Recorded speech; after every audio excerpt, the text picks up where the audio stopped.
बिस्मिल्लाहिर्रहमानिर्रहीम। अस्सलाम वालेकुम। एग्रीकल्चर इन्फॉर्मेशन के साथ मैं हूं मोहम्मद तासीन।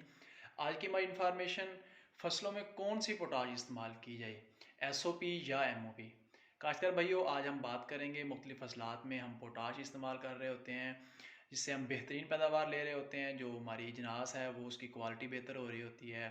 जैसे कि अगर गंदम की बात की जाए तो उसमें दाने का साइज़ अच्छा बन रहा होता है। मक्की की बात की जाए तो पोटाश इस्तेमाल करने से हमारी छल्ली की भराई अच्छी हो रही होती है। इसी तरह हम अगर फ्रूट पर करें, किसी भी किस्म फ्रूट में इस्तेमाल कर रहे होते हैं पोटाश, तो फ्रूट के जो शाइनिंग है, उसका साइज़ है, वो बढ़ रहा होता है। मार्केट में पोटाश जो है वो दो तरह की मिल रही होती है, एसओपी जो पोटाश है और एमओपी पोटाश है। इसके बारे में बात करेंगे कि हमें कौन सी इस्तेमाल करनी चाहिए और कौन सी ज़मीनों में जो है वो एसओपी इस्तेमाल करनी चाहिए और कौन सी ज़मीनों में एमओपी इस्तेमाल करनी चाहिए।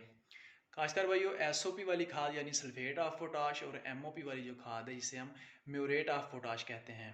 खासकर भाइयों, म्यूरेट ऑफ पोटाश जो 50 किलोग्राम का जो थैला होता है उसके अंदर 60% पोटाश होती है और क्लोराइड फॉर्म में होती है। जबकि एसओपी जो सल्फेट ऑफ पोटाश है उसमें जो 50 किलो का थैला होता है उसमें 50% जो है वो पोटाश होती है। वो सल्फेट फॉर्म में होती है, सल्फ़र के साथ मिली हुई होती है। एसओपी वाला जो थैला है वो हमें महंगा मिल रहा होता है, जो कि एमओपी वाला थैला है वो हमें कुछ सस्ता मिल रहा होता है। तो काश्तकार भाइयों, हमें कौन सी पोटाश इस्तेमाल करनी चाहिए, एसओपी या एमओपी। हमारे फार्मर्स हज़रात का ये अक्सर सवाल होता है कि हम कौन सी पोटाश जो है वो इस्तेमाल करें। इसके बारे में तफसील से बात करेंगे काश्तकार भाइयों। इससे पहले मेरी गुजारिश है कि जिन ने मेरे चैनल को सब्सक्राइब नहीं किया, चैनल को सब्सक्राइब कर दें ताकि हर नई आने वाली इन्फॉर्मेशन आप तक बआसानी पहुँच सके। काश्तकार भाइयों, हमारी अक्सर पाकिस्तान की जो ज़मीनें हैं वो काफ़ी नमकियात वाली हैं। काफ़ी रकबा जो है वो काफ़ी इलाका जाते हैं उसमें कलराठे रकबे यानी कि नमकियात काफ़ी हद तक होती हैं। उसके जो पानी है वो भी नमकीन है, उधर भी उसमें काफ़ी नमकियात पाई जाती है। तो हमारे रकबे जो हैं, इस तरह अगर पानी की बात करें तो ट्यूबवेल जो ज़ेर ज़मीन पानी है वो भी नमकियात वाले हैं। तो ऐसी ज़मीनें जहाँ हम एमओपी का इस्तेमाल नहीं कर सकते, क्योंकि एमओपी खाद जो है वो पोटाशियम क्लोराइड है, यानी उसमें ऑलरेडी पहले ही नमकियात मौजूद है। तो ऐसी ज़मीनें जहाँ कलराठा रकबा है, नमकियात ज़्यादा है, पानी कड़वे हैं, उधर हम एमओपी का इस्तेमाल नहीं करेंगे। एमओपी इस वजह से हम इस्तेमाल नहीं करेंगे क्योंकि हमारी ज़मीनें जो हैं वो पहले ही नमकियात वाली हैं। उससे जो पानी हम लगाते हैं वो भी नमकियात वाला होता है। तो अगर हम एमओपी इस्तेमाल करेंगे तो उसमें भी नमकियात ऑलरेडी मौजूद होती है। तो जैसे ही नमकियात की ज़्यादती होगी तो सभी फार्मर्स आज जानते हैं कि नमकियात की ज़्यादती की वजह से भी हमारी जो फसलें हैं वो मुतासर होती हैं, हम पैदावार नहीं ले सकते। अक्सर फसलात जो हैं वो हमने देखी होंगी। अगर सब्ज़ी की बात की जाए तो उसमें पालक है, गोभी है। इसी जगह वाले जो पौधे लगे होंगे जहाँ जो मतलब नमकियात ज़्यादा होगी, शोर ज़्यादा जो टुकड़ा होगा, अगर उधर हमने इस तरह की कोई फसल लगाई हुई है तो उसके जो पत्ते होते हैं वो चुड़मुड़ हुए होते हैं। पत्ते उसके अच्छे तरीके साइज़ उनका नहीं बन रहा होता, उनकी जो शक्ल है वो काफ़ी बदतर होती है। तो अक्सर किसान हज़रात यही सवाल होता है कि ये जो पत्ते हैं ये मतलब असल शक्ल में क्यों नहीं है।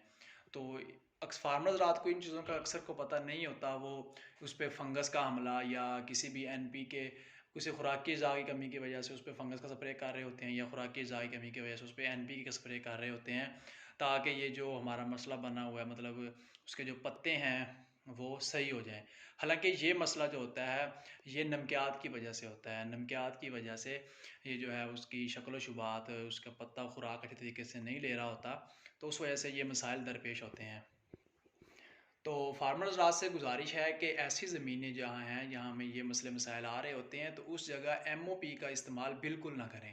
अब बात करेंगे एसओपी के बारे में, एसओपी सल्फेट ऑफ पोटाश बारे में। जो इसमें कौन सी ऐसी खूबी है जिसकी वजह से लोग कहते हैं और सभी एक्सपर्ट हजरात जो वो मशवरा देते हैं किसान हजरात को कि एसओपी का इस्तेमाल करें। इसमें जो है वो 50% पोटाश होती है एसओपी में, और इसमें 18% जो है वो सल्फ़र मौजूद होता है इसमें।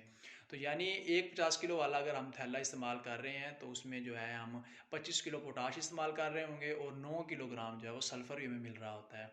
एसओपी खाद जो है वो एमओपी से बनाई जाती है, लेकिन फ़र्क सिर्फ इतना है कि एमओपी को प्रोसेस नहीं किया जाता।